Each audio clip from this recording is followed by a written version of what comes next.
r/AskReddit. You get to go into any fictional universe for 30 days. Anything you buy, skills acquired, etc. will be transferred to the real world, with zero repercussions. Where do you go?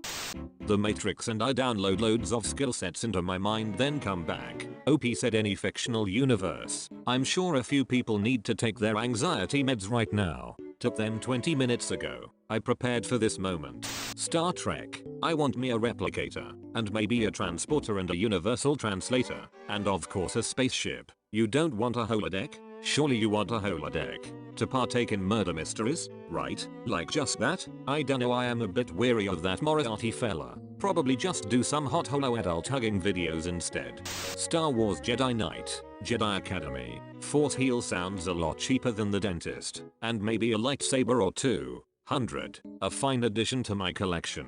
Are cheat codes allowed? Because if cheat codes are allowed then Sims 4. This is the answer right here. Max all stats and money. Build the craziest house with craziest in it. Bezos will be a scrub in comparison. Tom Nook is greater than Pinochet.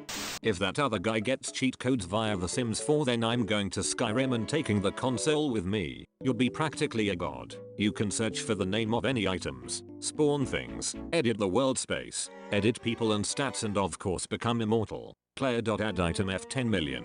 And solved. Stellaris. Even one alloy is untold wealth. It's on the scale of an interstellar empire. Come back with a fleet of warp-capable ships and become the most powerful person in the few solar systems. Using console commands you can have an endgame fleet with, probably, all of the tech, and all Unity unlocks before the 30-day limit easily. Also use mods. Now my new galactic empire shall reign supreme. Or maybe I bring Gundams back with me. Either is a win-win. If we're modding, install Yiga structural concepts, console code yourself a behemoth planet craft, a war moon, and a few other wonders. After all, you can take them back with you. I don't want any of that. All I want is to visit Skyrim and beat out of Nazim. Take him to the Cloud District and kick his He'll find out that there's no person. Do you beat the out of people in the Sky District often? Oh, what am I saying? Of course you don't. Nah, learn smithing and enchanting first. Then you can spend the other 29 days torturing him with Daedalic weapons. And finally, trap him in a soul gem and make an enchanted toilet when you get back. No Man's Sky. Just go from station to station buying and selling all their cobalt. Come back with millions and enough cobalt to flood the earth market, only to buy it out and keep moving on. Even if you do almost nothing you show up with a working spacesuit and spaceship, able to be recalled at any time. Work hard for a month and you've got a few hundred billions, a sick freighter, a fleet, maxed warp ships. This is the answer, and all the technology a world on the cusp of spaceflight could ever want. Go to the Ben 10 universe, steal the Omnitrix before Ben does. Or why not kill him in his sleep and take it when he has the Ultimatrix, because then you have access to over 1 billion aliens. Or the Omnitrix from Omniverse. Not only will you have access to Alien X, who is virtually omnipotent, it will also render you invincible whenever you are not an alien. A man of culture. I really wanna have a full day of eating with hobbits. Breakfast, second breakfast, 11s, luncheon, afternoon tea, dinner and supper. I also wanna try the salted pork of Isengard with some old Toby after. I wonder how well the hobbits spice their food. They don't seem like a people with trade routes all over Middle Earth to get spices. I imagine it won't be spice much, but plenty of herbs and whatnot. I'm imaging hobbit cuisine to be like the better part of British Irish Scottish food. Shepherd's pie, Sunday roasts, lots of decadent sauces and flavors based around thyme, rosemary, etc. Lots of mushrooms. I bet Hobbit Hills are perfect for cultivating mushrooms. In the books Frodo is super into mushrooms. Farmer Maggot finds them hiding from the Nazgul in his field and sees they're legit shaken. So he gives them a big basket because Frodo likes them and sends them on their way. Later on, the Nazgul tracks Frodo's settler, and despite the fact that these things are literally fear and despair incarnate, Farmer Maggot tells it to f*** off. All my homies love Farmer Maggot. I would go into adventure capitalist and come out with $200 dollars. Edit. I cannot believe this dumb shit is now my top comment of all time. And also there is a rebirth button, so if you press it you can start your life again being a genius baby if we take the rebirth literally.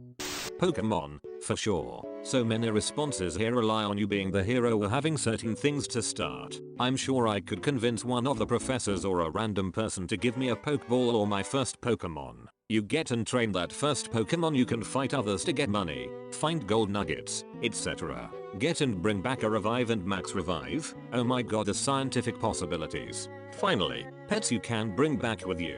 Create fresh water, random vines, a bird that can carry you, etc. Yes, 30 days is enough to become a Pokemon master, so I'll have a badass team of Pokemon, a shitload of money and enough items to heal my little friends without existing Pokemon centers in the real world. Pokemon is def a good choice, but just one small correction. You would not have a shitload of money after 30 days, because your pocket dollars would be worthless in our world. Buy nuggets before you leave their gold.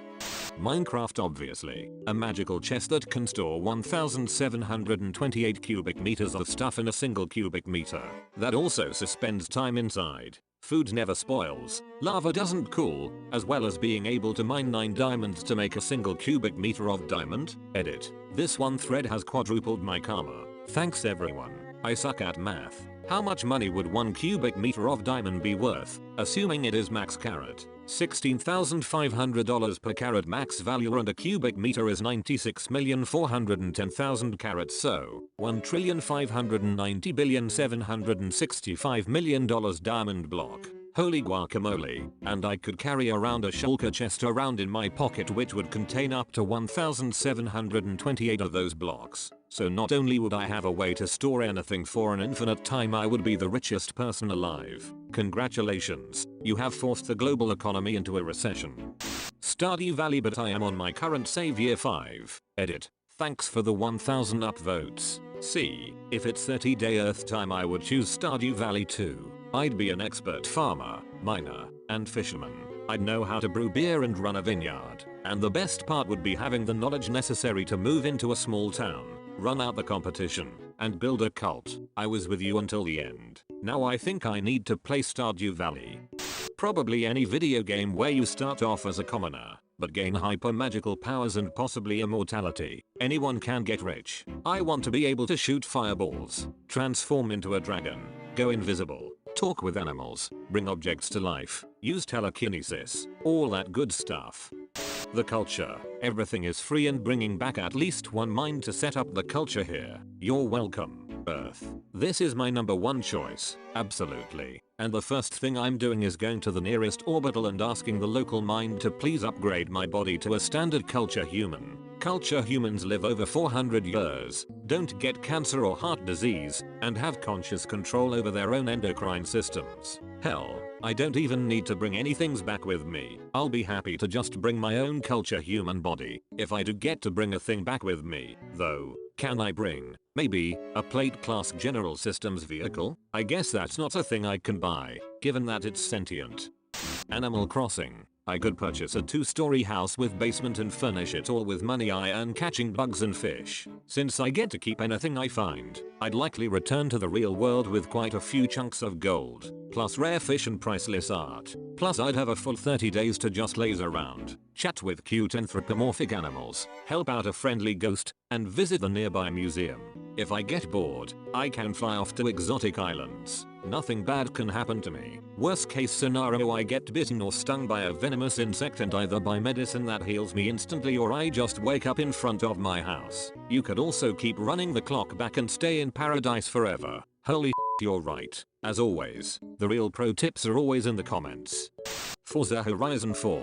Wheel spins are so easy to get in that game. So give me a month and I'll have a 3-digit car collection, and enough money to double it before the 15th. This is probably the best answer. You could get a handful of super hyper cars and just sell them off. I'd be a happy man if I had my garage from Forza in real life. Speaking of which, wouldn't this also mean we get the houses you can buy?